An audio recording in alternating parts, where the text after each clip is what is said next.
With shotgun season closed in Iowa, the late muzzleloader season begins. Corey O'Day is hunting his family farm in southern Iowa, hoping to get a shot at a big 10-pointer that has been recently showing up on his trail cameras in daylight. Well, it's hard to believe, but it's December 19th, which means the late season opened up today here in Iowa. I'm hunting over a standing soybean plot, and I think it should be a pretty good evening. It's going to get up to the mid-20s today, and we're right on kind of the uptick of a warm-up here in Iowa. It's been a pretty stiff cold front here the past week or so these deer have really been through some harsh conditions here in the past week, and we're kind of right on the warm-up here. It's a high-pressure day. There's one buck in particular that I'm going after late season, and he's been using this spot pretty much since the middle of summer. We named him the short G2 buck. He's a really nice 10-pointer. We weren't sure if he made it through gun season or not, but I just checked the camera that we have set up on this gate opening, and he made it through. He was on there. The last time that he was on was December 17th, which would have been 2 days ago.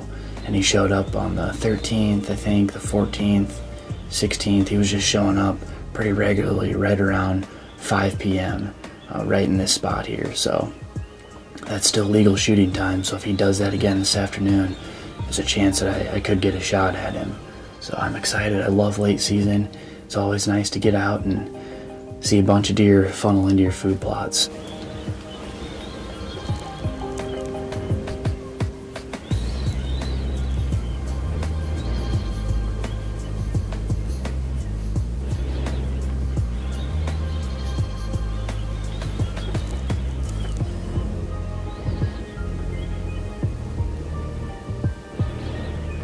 Well, it's about 3:15 right now, right out in the middle of the field, about 200 yards down towards the end of it.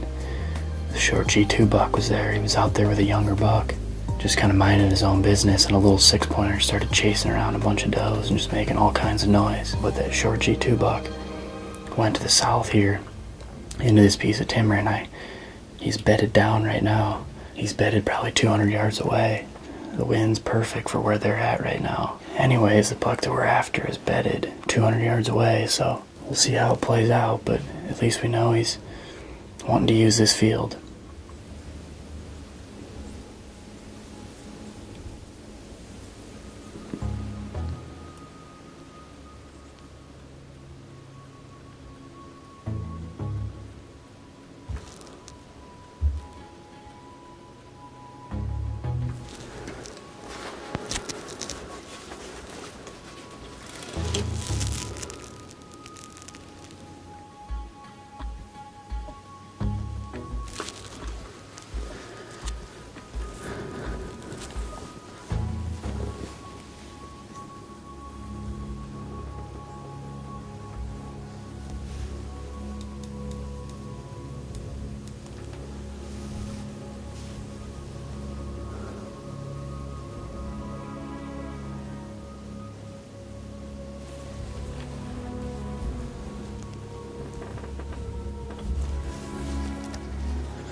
I think I hit him good. Oh my goodness. That was just absolutely crazy. He got up out of his bed. He came right to the edge of those beans. He was at 133 yards. And then he got to where I could see his shoulder clear through my scope.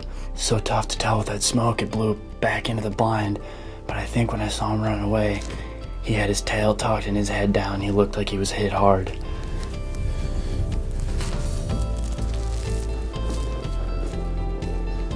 Look at this deer. Oh my gosh. I just cannot believe how that all came together. It's December 19th, the opening day of late muzzleloader here in Iowa. We knew that we had a good shot to kill this deer late season. He's been using this area of the farm, this particular field, all year long.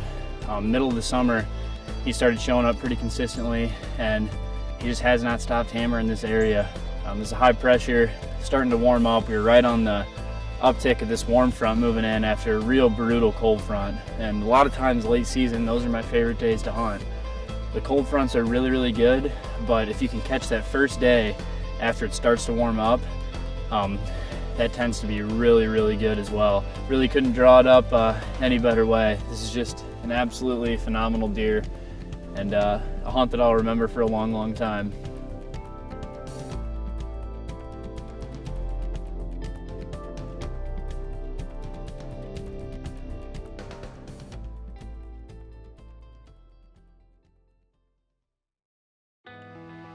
Tree stand falls can be deadly, and it's not something that we're willing to take a chance on. You shouldn't either. Check out the Muddy Safeguard safety harness to have peace of mind when you head to the field this fall. We use many Frigid Forge products, but Plot Screen may be their most unique. Planted in mid to late spring, it grows 8 to 12 feet tall in only a few months. We use Plot Screen to create visual barriers near public roads and to improve our entry and exit routes in otherwise open areas, so we can get to and from our stands without the deer seeing us. I've been shooting Hoyt bows almost exclusively since 1997. That is way before I started Midwest Whitetail. The people at Hoyt drew me to the company initially, but their commitment to producing the best, most accurate bows on the market is what kept me there. Many of the employees at Hoyt are bow hunters, so they take the quality of the bows they produce very personally. Realtree makes 12 different styles of their famous and highly functional Easy Hanger. You can find one that is perfect for holding your bow close at hand, stowing your gear, or positioning a video camera where you can easily capture your hunt. There's even a model that allows you to quickly attach a trail camera to a tree.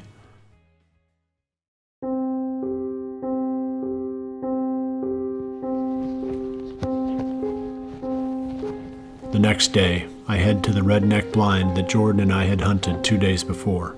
This marks the official start of my late season quest.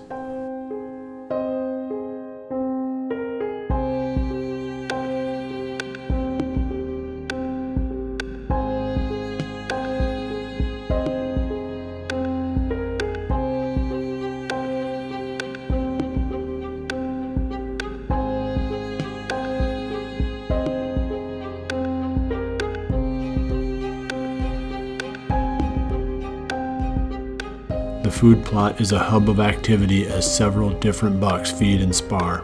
Once again, Krusty 3, my primary target, was notably absent.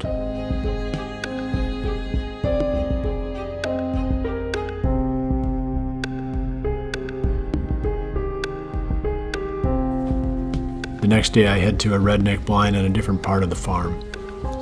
I moved this blind to the small Big and Beastie plot a week earlier, with the specific intent of hunting an old 10-pointer I call the Tight Rack 10. The deer have been hitting the spot hard, and with very little food in front of the blind, my hopes aren't high of seeing the buck, so I take the opportunity to fill a doe tag.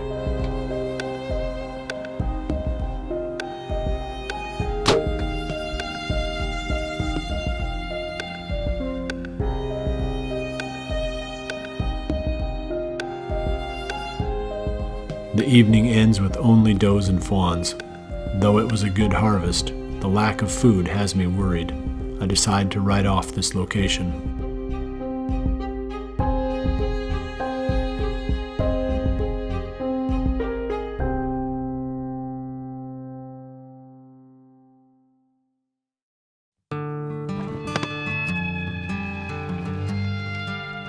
Tagged out since late October, Aaron Warburton is excited to be back in the field. His late season goal is to shoot a deer on public land with his late grandfather's Hawkins-style muzzleloader. It is, I think, the third day of late muzzleloader. Zach and I are out in a public marsh right now. We're just still hunting this evening. We don't know much about this area because we've never hunted it. And we've been walking real quietly along this path, and we just spotted a little bachelor group of bucks out here. And I think there's 3 or 4 of them, but I got the musket here. To be honest, I'll shoot any of them. I don't really care. I've never killed anything with this muzzleloader, and I could probably only shoot 50 or 60 yards with it, but I do have my shooting sticks with me. Those bucks don't know we're here. We're gonna try to get a little bit closer to them and maybe try to get a shot at one. Let's see what happens.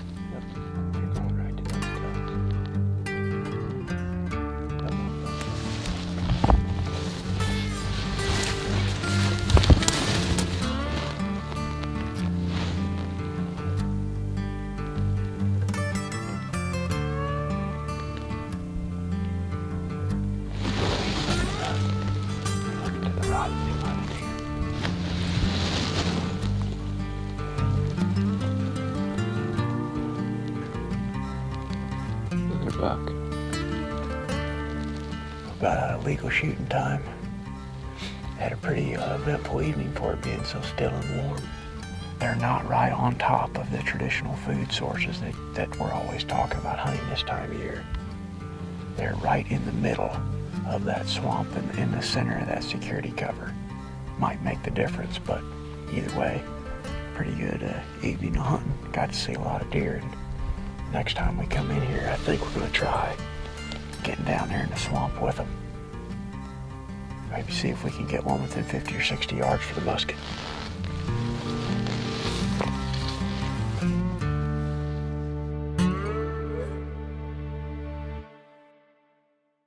I originally planted this plot to soybeans, but due to dry conditions, they never produced. In early August, I drilled big and beastie into the beans using the RTP Genesis seeder. Having a tool that provides this level of flexibility is a definite advantage when trying to create the best possible food plots. Positioning of the Ozonics unit is important to its effectiveness. With this in mind, Ozonics makes several different mounting systems that you can use to attach the unit to the tree or the ground blind in the perfect position to rain ozone down on your scent stream.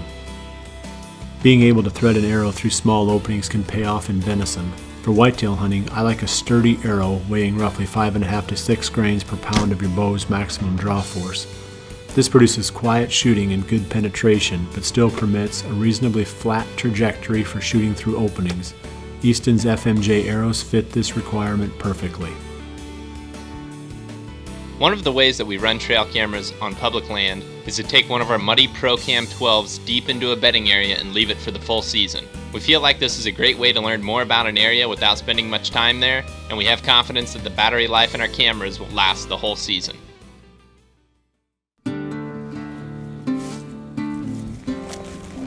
I head back to the redneck blind where my late season started. I am hoping that the best food source remaining on the farm will pull in either Krusty 3 or the Tight Rack 10.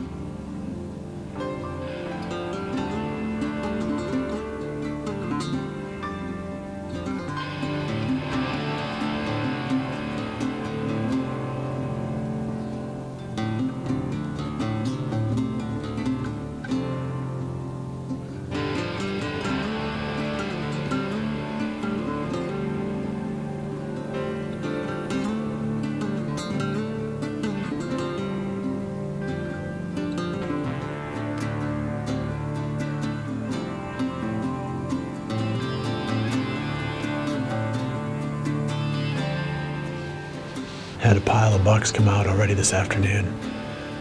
It's funny when you get that many deer and they've all got their heads down. A little buck bumped a doe. She went running, and all the other deer thought there was some kind of danger, so they kind of startled and started to run. Hopefully, Krusty still makes an appearance.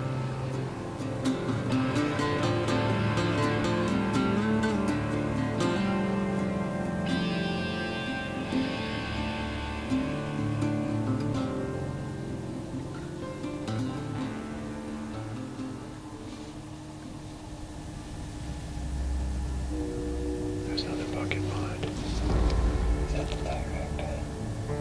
Oh. Yep. Yep. Awesome. That'd be awesome.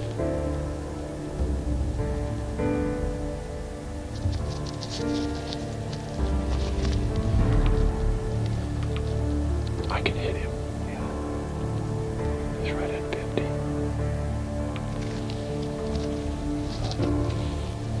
don't think it's a smart move at this point.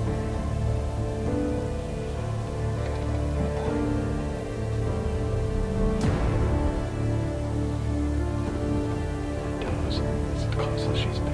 Here he's starting to broadside. Yeah, he's doing well. And he's right at 50.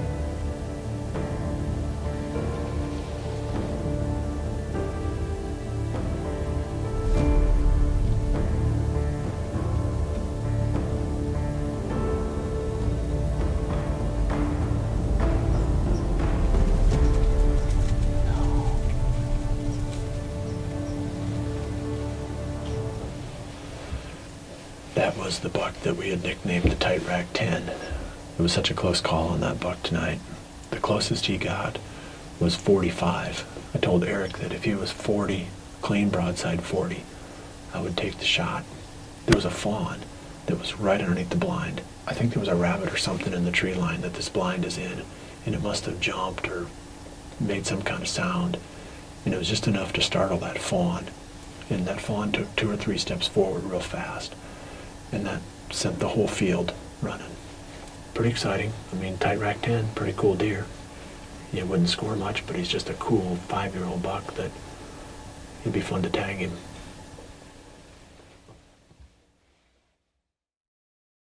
Cabela's is the best manufacturer we've found for producing quality footwear for deer hunters. Some of the Midwest Whitetail Pro staff favor rubber boots, while others use lace-ups. Cabela's makes models in both styles that are scent-free and perfectly fit to the task. Redneck's fiberglass blinds are their best known models, but the company also makes a soft-sided blind. This model looks similar but is made from camouflage fabric or ghillie material. Soft-sided blinds are also much more affordable than fiberglass and can be elevated or used on the ground. Low light accuracy requires a sight with bright pins. Fuse sights have some of the brightest pins on the market, making it possible to take shots right up to the end of legal shooting time with total confidence. My hunting arrows tipped with rocket steel heads are just as accurate as arrows tipped with field points. Every year I check just to be sure, but every year the impact point out to 50 yards is identical. The accuracy of these broadheads gives me a lot of confidence. Though Trophy Rock also makes bagged mineral, the rocks are the most portable. You can easily carry them into the most remote parts of the farm. You want all your deer to be as healthy as possible, not just the ones close to the road.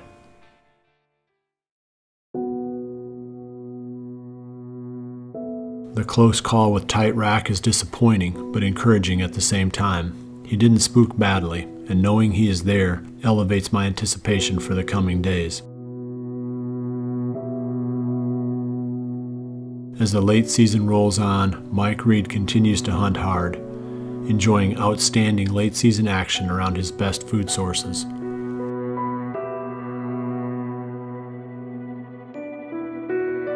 Mike takes the opportunity to harvest does when possible and also encounters one of his top target bucks. Jared Mills has also been in the field. The landowner on this farm allows Jared to harvest 1 buck a year, and with that buck down, Jared trades his bow for a video camera, scouting for future prospects.